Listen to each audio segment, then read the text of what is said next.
আমার এই যে বেডটা দেখতেছেন না, এই বেডে থাকা একজনের মা মারা গেল। প্রবাস লাইফটা কিরকম একটু ব্যাখ্যা দেই। এর মা মারা গেছে, তখন সে ডিউটিতে, আমরা তখন বাসায়। তো খবর শুনে সে ওইখান থেকে বাসায় চলে আসা পড়ছে। তো সকাল 4টা বাজে আমগো ডিউটি।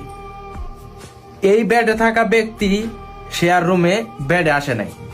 ওই যে আমার বেডটা, এই যে আমার দরজা, ওই যে জায়গাটা দেখতেছেন, ওইখানে সে বয়ে বয়া সারা রাত কান্না করছে, সারা রাত। সেও জানে আমগো 4টা বাজে ডিউটি, সে আমগো ডিস্টার্ব করে নাই। কখন সে রুমে এসে ওইখানে বসে বসে কান্না করছে এটা আমরাও দেখি নাই। ভোর 4টা বাজে 3:50 আমরা উঠছি, 50-40 এরকম। তো তার তো মা মারা গেছে, সে অনেক কান্না করছে, সারা রাত ওইখানে বসে বসে বাইরে বসে কান্না করছে। ব্রাশ করতেছি 4টা বাজে যেহেতু ডিউটি।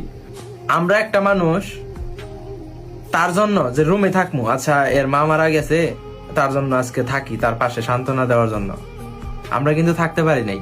কারণ কি, এটা কোম্পানি অ্যালাউ করতো না। কোম্পানি বলবে তুমি কেন ছুটি কাটাইলা।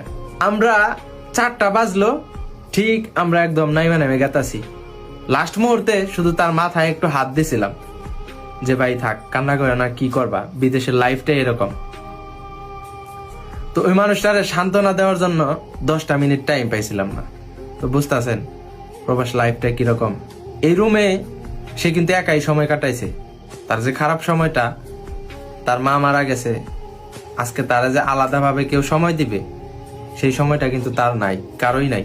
আমরা ডিউটি থেকে আসছি, তারপরে তার সাথে কথা বলছি 12 ঘন্টা ডিউটি করে আইসে। আর ওই লোকটা বাইরে বইসা বইসা সারাটা রাত কান্না করছে, তার মা মারা গেছে, ফোনে কথা বলছে। তো এই হচ্ছে প্রবাস। আর দোয়া করি এরকম সুখ সংবাদ যেন কোনো প্রবাসী আর না পায়, এবং কি যাদের মা বাবা মৃত্যুবরণ করেছে, প্রত্যেকটা মা বাবাকে যেন আল্লাহ জান্নাত নসিব করে। সবাই ভালো থাকেন। আসসালামু আলাইকুম।